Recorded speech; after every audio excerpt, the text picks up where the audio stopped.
God. In the eye. Hello and welcome to another episode of Keep or Yeet, where I try weird gadgets so you don't have to. This time is the Prym edition. I splurged and I bought every single Prym gadget I could find online that I found a little weird. That's not just their normal seam ripper. I got some odd objects. First item on this amazing list is this fabulous comfort twist knitting mule. You have a crank here and to make these kind of things. Hey, you have a YouTube channel. Fancy. It came just in time because I need to make a fancy closure for my Geralt of Rivia corset. Let's see what's inside. This is a beautiful thing. How do you take this off? Like so.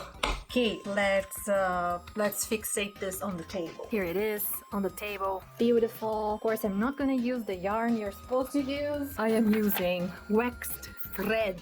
There are no instructions, only pictures. A thread guide in the back. It should go inside. Why is it not going through?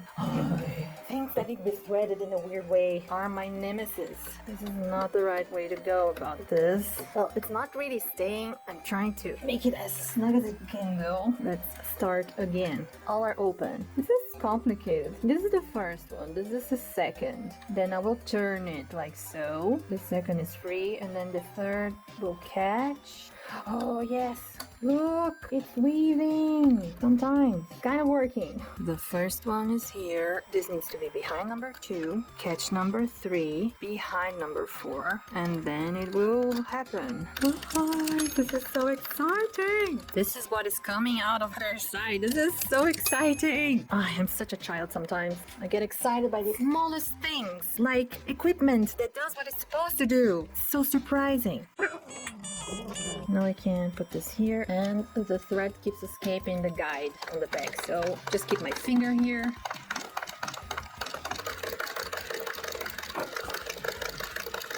It is satisfying. It will take a lot of time for me to make as much as I need for the Witcher corset closure, but it's so cool. I love it. Just hope this is thin enough to pass through the eyelets. Otherwise, all of this will be in vain.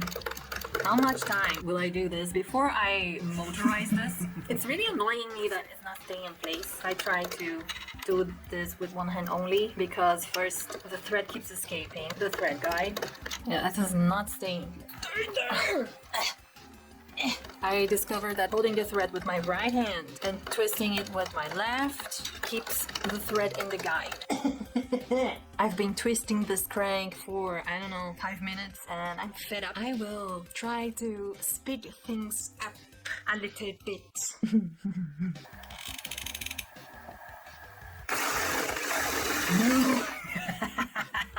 I know, my ideas are perfect. My ideas are the best. Why doesn't it stay in place? Oh, it's not really glued, but it's working. How much I made already? Let's add more hot glue. Yeah! I will try with a normal sewing thread. I love using things the way they're not meant to be used. Seems to work with a really thin thread as well. And it looks kind of fancy. It's hardened. Let's try this again. It works. Why do I have these ideas? One eternity later. Poor thing. Hello, it's future nanny here, and I have to see because it was way too thick for my eyelid. But this is the result of my cranking endeavors. It's very well made, but what will I do with this? I'm not sure if it's a keep or yeet for me. I don't really know a use for these strings other than putting them into hoodies or sweatpants. So for me, it's not really useful. It's a very flimsy piece of plastic. It will not stay on the table, and that was kind of annoying. I was actually thrilled I was able to motorize it in my very Gambiara way of doing things. But for me, it's just not that useful. I'm sorry. It's a yeet.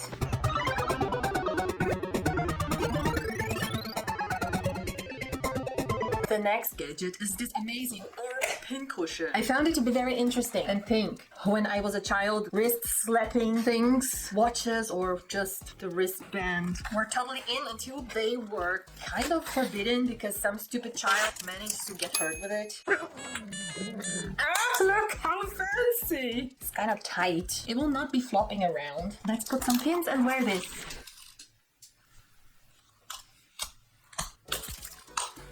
I mean, the magnet is pretty weak. I don't think you can dance wearing this. Slapping this on your wrist will cause the pins to fall off. That's underwhelming. Very, very weak. Well, maybe if I put my very, very strong earth magnet, it will make it better. Nothing's moving now. Bam! Amazing. I'm gonna stay with this until the end of the video so we can then analyze and discuss the efficacy of this product. I'm not looking forward to it.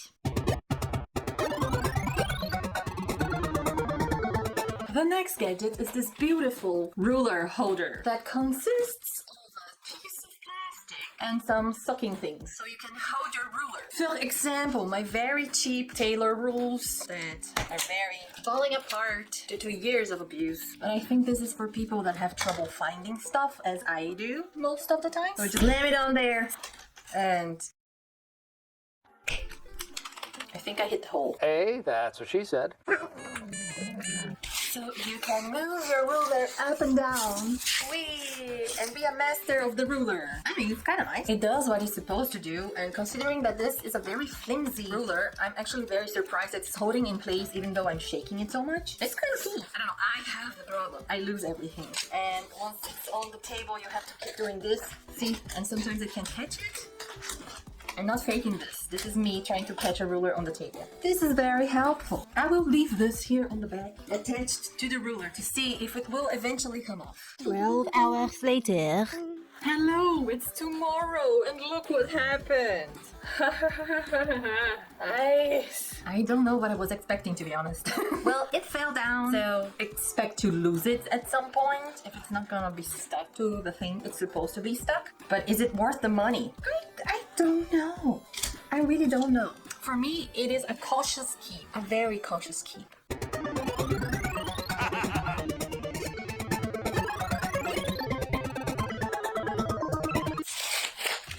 I didn't show you. The next one is this for shaping corners, edges, and curves that have been turned inside out. It's just a piece of plastic. Looks like a letter opener, and it's already beaten up, I think, from moving in the package back and forth all the time, all scratched and it's not nice for a new thing. But now I need a corner to turn. One corner later.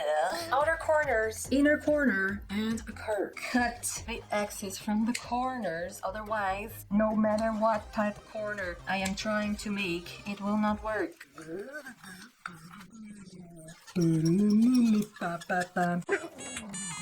This is where it comes into place, so you can shimmy this perfect edges. Ooh, and perfect curves. Ooh, those are really crisp edges. Nice. I'm surprised because I never used this before. I generally use only the seam ripper to reverse my edges. I am very happy with this. It's a very nice piece of plastic. I guess you could cut an old ruler in this shape and it will serve the same purpose. I don't know if you need to buy something like this. For me, it's a keep. I am positively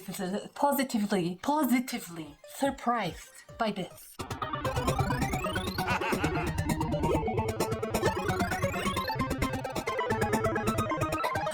Gadget is this parallel tracing wheel. It's supposed to work like the Carlsian thing that I found in the last video, but instead of for your scissors, it's just for your tailor chalk.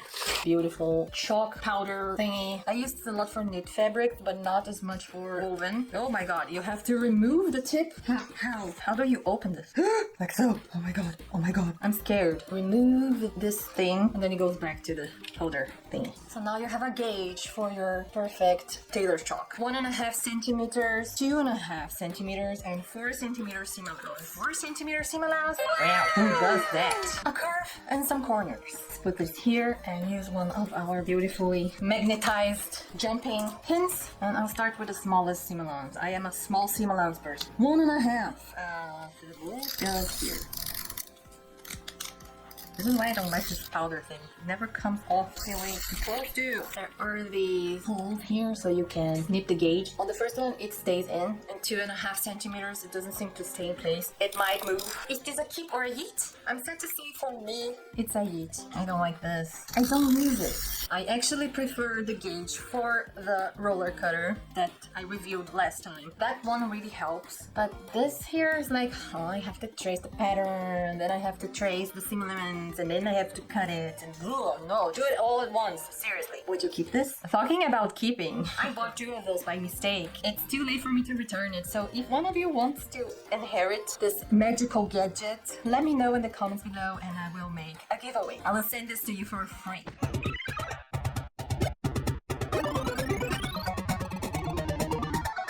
I'm losing pins everywhere. Seriously, stay there. Last time I complained that the swivel knife I bought was not cutting fabric, and I wish there was a mini roller cutter so I can make better curves while cutting fabric, and I found one. It's not as tiny as I wanted it to be. I wanted a really, really small one, like a diamond roller cutter to cut glass, but for fabric. But I found this one, 18 millimeters in diameter. This super mini rotary cutter.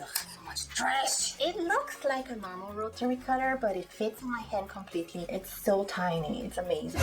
Will I be able to cut better curves with this? Let's try our beautiful pattern with the 1.5 inch seam allowance. Some problems here. It's a very sharp blade. It cuts through fabric like butter, but the working angle is a little weird. Here's your cutting surface. If you cut it like this, it will cut fine, but if you do this, it will hit this part of the thing, so it won't cut anymore. So you have to keep an odd angle for it to work properly. And that's kind of sad, but it worked pretty well, and it's really better for curves for being so small. Is this a keep or yeet? Definitely a keep. I'm in love with it. It's so tiny. I love it. Only downside is that now I cannot use my gauge, but it's fine. I can live without it. I am so cute. Isn't it cute? I'm not talking about you. You're not cute. You fart all the time. This is a fart-free channel.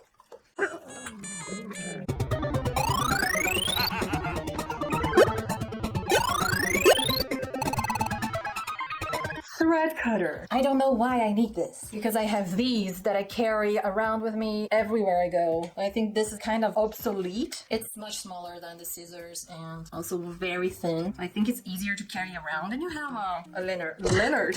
I don't know the name. You have this to put on your neck, so it's also a fashion statement. It does cut the thread, but if you are cutting thread to put through a needle, this will not help you because my fingers are dry. It's not a clean cut. And this bitch over there will get in the way of threading a needle properly. It's not a clean cut that you get with the scissors. It's very fuzzy. So if I want to thread a needle, I need to cut it with the scissors instead. So you can see the lower one has this thread coming out. This has a clean cut. Is this a keep or a yeet? For me, it's a yeet. It's not worth the money. Get a few of these. No!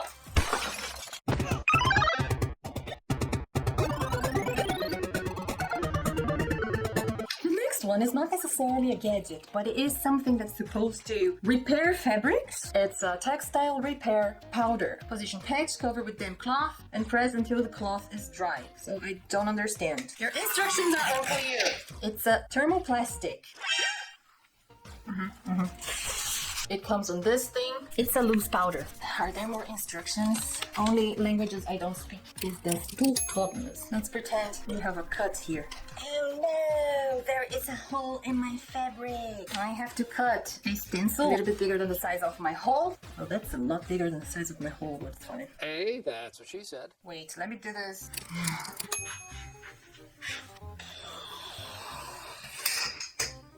I need to put this here, put the powder on top, remove this, what the hell, a piece of cloth that is wet that I will put on top of this and then press until the cloth is dry.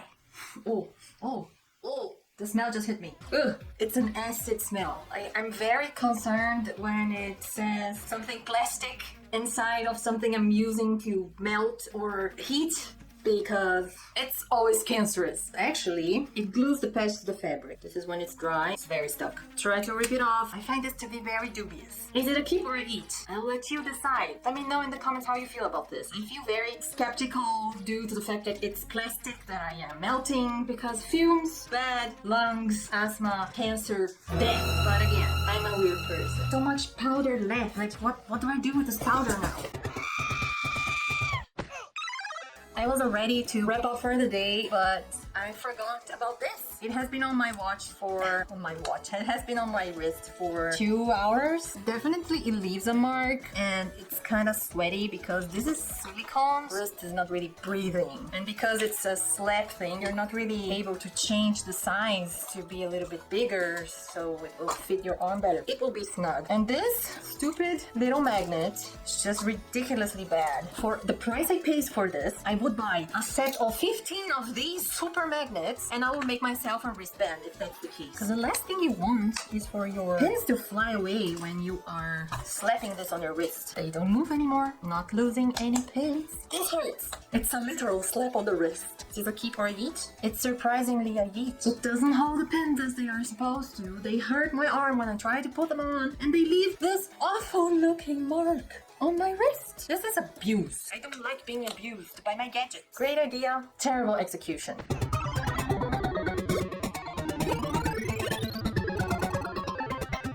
The last gadget for this installment is this wonderful skirt marker for people who wish to shorten a skirt or mark a hem in the most precise way possible. You have here some rods with markings that you twist into each other. Oh, look at that. A somewhat heavy base. A chalk sprayer. Yes, you heard that right. You received this very fancy package with a chalk powder. Remove this so you have access to the hole. Hey, that's what she said. Add the chalk, close it, and then you spray it.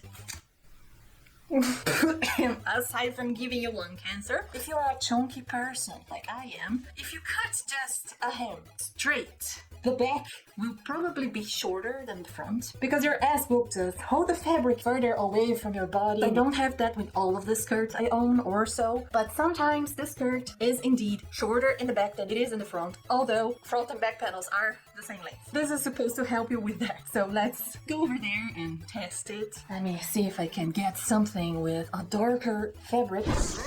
This is a very pleasant fashion statement. So I'm beautiful. I am absolutely beautiful. This is the correct way of wearing a pinafore, by the way. The marking is at 56 centimeters. And now I put this here. I turn. I spray and I turn. I spray and I turn. So you need to be very close to the thing for you to see the markings. I need more powder. There's a cloud over there. Zoshi! Zoshi! I don't know how I managed to do this, but I think depending on how you move, your garment will go up and down, so you have to stay very straight for it to work properly. The markings are all over the place, and I am not happy with the amount of powder flying in the room. I have a cloud over there. The camera is totally white, full of powder. This is a disaster. The marking is not very straight. I think this all depends on the distance you are from the thing and also how stable you can be 90 degrees to the floor. Here I was too far away, so I just had a cloud of chalk. This is very crooked. Yeah, it could be that my thing is lopsided, but too big of a jump to be a problem with this part. So yeah, I have a very powdery dress now. Oh, you know what it would be interesting to try? To use that spray thing, powder dye, inside wet fabric, and then just spray the powder dye on top of the fabric with the thing. Ooh, I'll try that in summer, and I will tell you how it goes. Because for me, for this yeet from a cliff, I'm very unhappy. It is not cheap. What do you think about our beautiful gadgets? Which ones would you keep and which ones would you yeet? I think they had more yeet than keeps this time, but the things I'm keeping are interesting. Go to the comment section and let me know what you think about it. Thank you so much for watching. If you like these shenanigans, then check them on downstairs because I think you're going to like it. Bye!